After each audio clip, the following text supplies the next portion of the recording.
almost appropriate. It's about harvest time, isn't it? Well, this is, it's fun to be back to doing this again. I started playing guitar when I was a kid, running around this town, delivering newspapers. I earned enough money to go down to the old Western Auto Store. Everybody remembers that. It's one of the many antique places in town now. But I bought a guitar down there for $12 or something like that from the paper album. And I played that guitar for, probably 10 minutes. And it hurt my fingers, and so I decided that's not what I was going to do. And then, of course, since I was only like 11, 12, 13, somewhere in there, I hadn't reached puberty yet. And later on, I was 37 or 38 when I reached puberty. No, later on when I reached puberty, I started I discovered this new thing. It was really cool. It was called girls. And I noticed that guys that played guitar and sang got girls. So, all of a sudden I thought, is the fingertip pain worth it? And I determined, yes it was. So I started playing guitar again. And I played guitar through high school, and I went off into service, and I played for a few years in service around places like this and coffee shops and stuff. It was the disco era, which that's my generation's fault, and I apologize for that. But disco was going on, so guys sitting on a corner or in a coffee shop playing an acoustic guitar and singing those schmaltzy love ballads, it wasn't flying too well. So I thought I'm going to advance myself. I'm going to go get an education, and I'm going to study music. And I came home and I went to Michigan State University, and I enrolled as a music major. Funny thing though about young adolescent people, sometimes they don't make the best decisions in life. And I enrolled in college as a music major, couldn't read a note. Found out that I was in way over my head before I ever signed the papers. But I stuck it out for a couple of years until I got hungry and had to get a job. But during that time, I'm going to go learn music.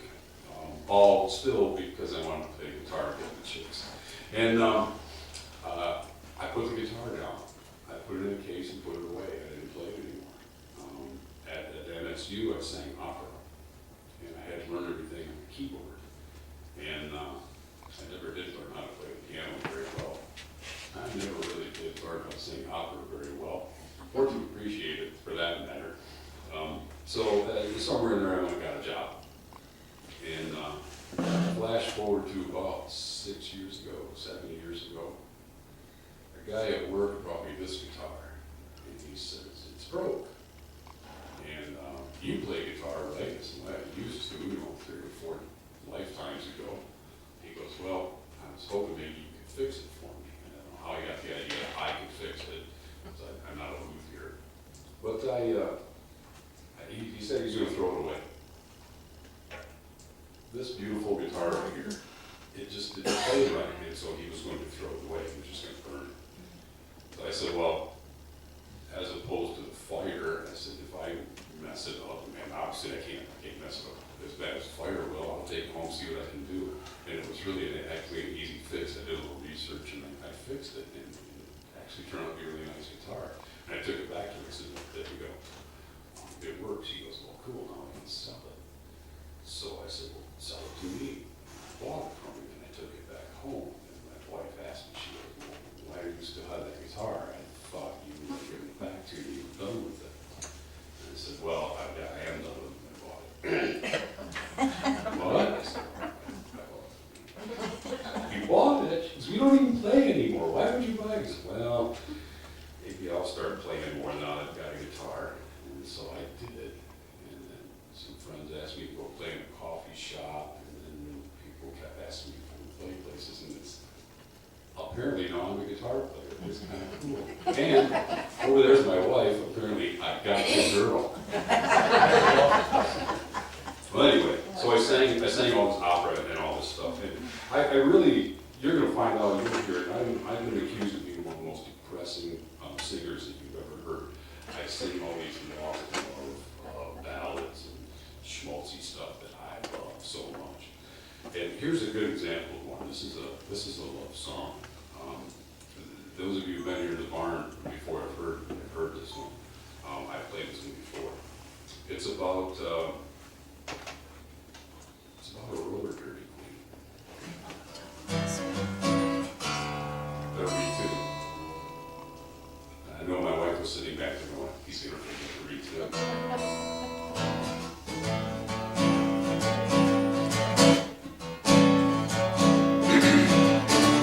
Well, I will tell you the story that you won't believe, but I fell in love last Friday evening with a girl I saw on the bar room TV screen.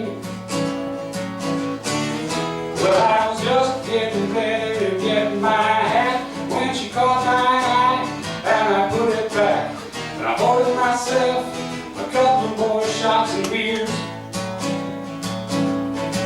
The night that I fell in love with a roller derby queen, round and round, go round and round, the meanest humble woman that anybody's ever seen. She's 5'6", 215, she's a bleach blonde mama with a streak of wind. She knew I would knuckle and she knew I would scuffle and fight. Well, the roller derby program said that she was built like a refrigerator with a head. Her fans called her Tuffy, but all her buddies called her Spike. The night that I fell in love with a roller derby queen, round and round, round and round, the meanest humble woman that anybody's ever seen.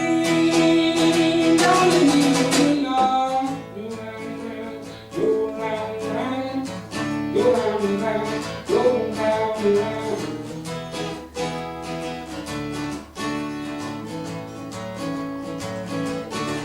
Well, I could not help but to fall in love with this heavy-duty woman I've been singing of.